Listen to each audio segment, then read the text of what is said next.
and welcome again to Living English. Today, we're looking at what you can say if you need to apologize to someone or if you do something the other person doesn't like. You may remember, in our last episode of Sisters and Brothers, David phoned his mother to tell her he was all right.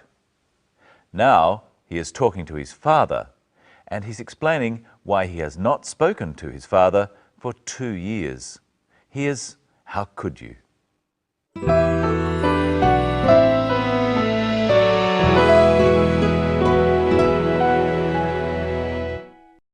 Hello, Dad?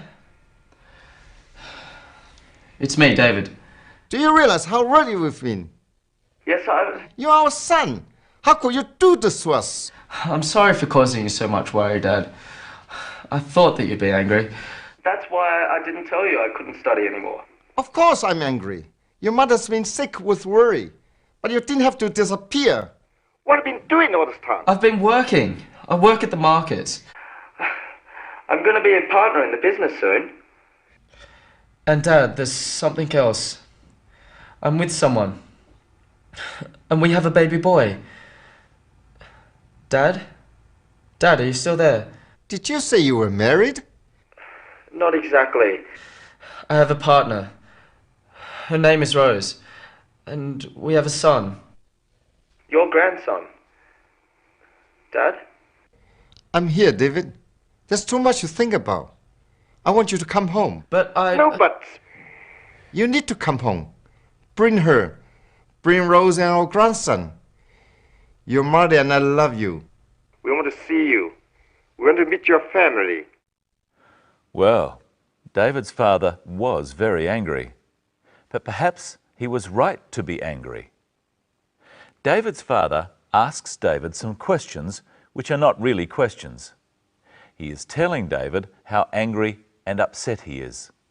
Let's look again at these. Hello, Dad? It's me, David. Do you realize how ready we've been? Yes, You're our son. How could you do this to us? David's father, Norman, asks David, "Do you realize or understand how worried we've been?" He doesn't really want David to answer. He is telling David that they have been very worried. Try saying this phrase at home with the clip. Do you realize how ready we've been? Let's try a few other phrases like this, starting with, "Do you realize?" "How late you are?" "Do you realize how late you are?" "What the time is?" "Do you realize what the time is?" This phrase can also be used to make people aware of something. For example, "Do you realize you have left your car lights on?" This is being helpful. Listen again to the other question Norman asks. You're our son. How could you do this to us? Norman asks David, "How could you do this to us?" Again, he isn't really asking a question. He is saying how upset he is. David apologizes for his action. Listen. How could you do this to us? I'm sorry for causing you so much worry, Dad. In English, sorry is the word that you use to apologize. You might say, "Excuse me," for minor things, for example, if you bump into someone. But sorry can be used in all situations. There are a few different ways of saying sorry. David says he is sorry for doing something. He is sorry for causing worry. Look at what he says. I'm sorry for causing you so much worry, Dad. Let's look at some other examples of this pattern. I'm sorry for doing something. Try with me. Being so late.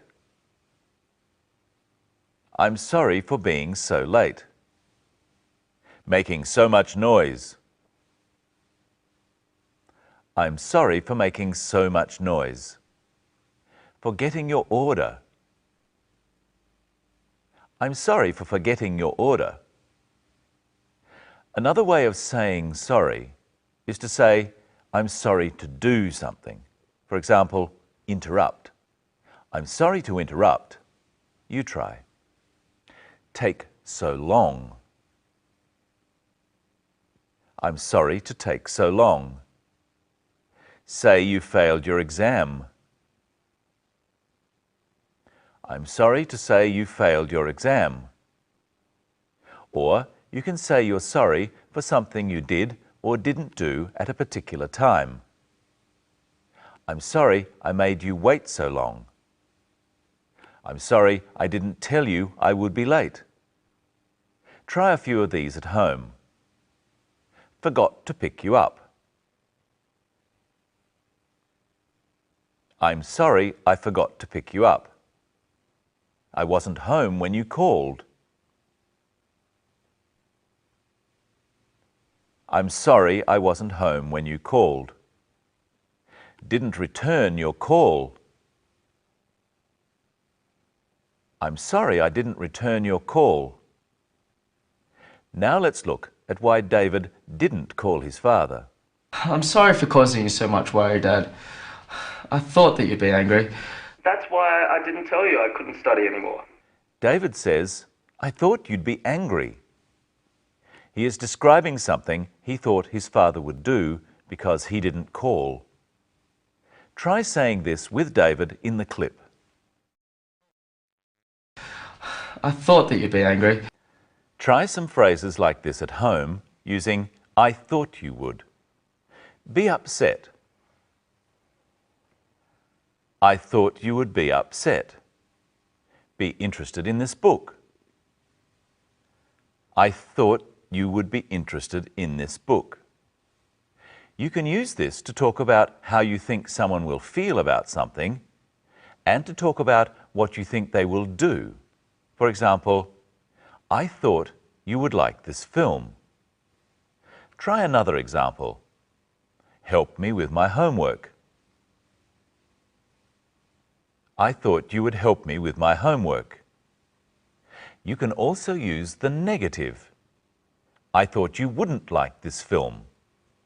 Or you can also say, I didn't think you would like this film. I didn't think you were ever going to finish. Michelle, that's a bit rude. Oh, I'm sorry for being so rude. Oh, that's all right. I forgive you. This time. What have you got for us today? Well, first I want you to look at this clip. And Dad, there's something else. I'm with someone. And we have a baby boy. Dad? Dad, are you still there? Did you say you were married? Norman asks, did you say you were married?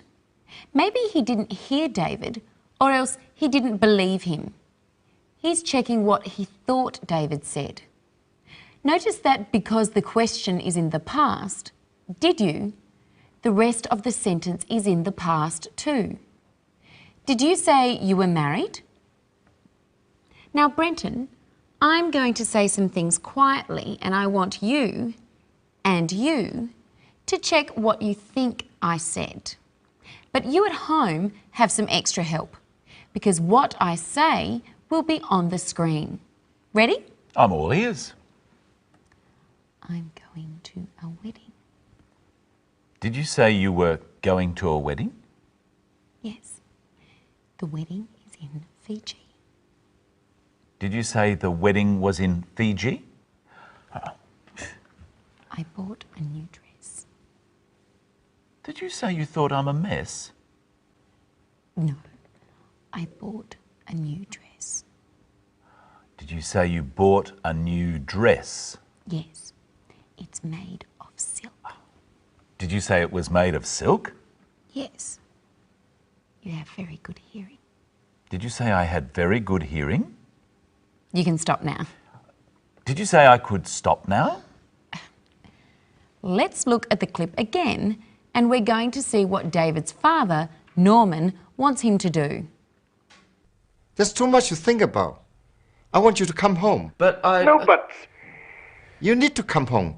Look carefully at the phrases, I want you to come home and you need to come home. What's the difference between need and want? Well, I want a cup of coffee, but I don't need one. I can do without one. That's right. And in the first example, Norman is telling David what he wants David to do. So he says, I want you to do something, not I want something. So I'm going to tell you what I want and you have to do it. But you only do it if I say I want you to. All right? All right. And you can help me at home by making up sentences with I want you to. Stand up. No, I didn't say I want you to.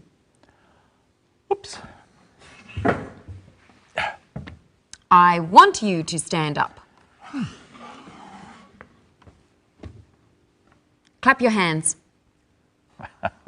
I want you to clap your hands. Cross your arms. I want you to cross your arms. Sit down. What? Got you. I want you to sit down. Oh dear, that's better. Now, Brenton, are you my partner? Well, yes, I'm your partner on this program. Let's look at the clip and you'll see some different uses of the word partner. I work at the market. I'm going to be a partner in the business soon. Did you say you were married? Not exactly. I have a partner. Her name is Rose. The word partner is used in two different ways. First, David says he is going to be a partner in the business. He means he will be a part owner of the business with some other people. But when he says he has a partner and her name is Rose and they have a son, that is a different kind of partner. So Rose is his partner in life. Is she his wife? Well, she could be his wife. We don't know for sure. Partner can be a wife or a husband, or it can be the person you live with if you're not married. Well, I'm glad we're partners, but not in that way. And now it's time for us to say goodbye again. Yes, but we'll be back for the next episode, when we'll be looking again at describing feelings. And we'll find out whether David is going to go home and see his family. So we hope you can join us for the next episode of Living English.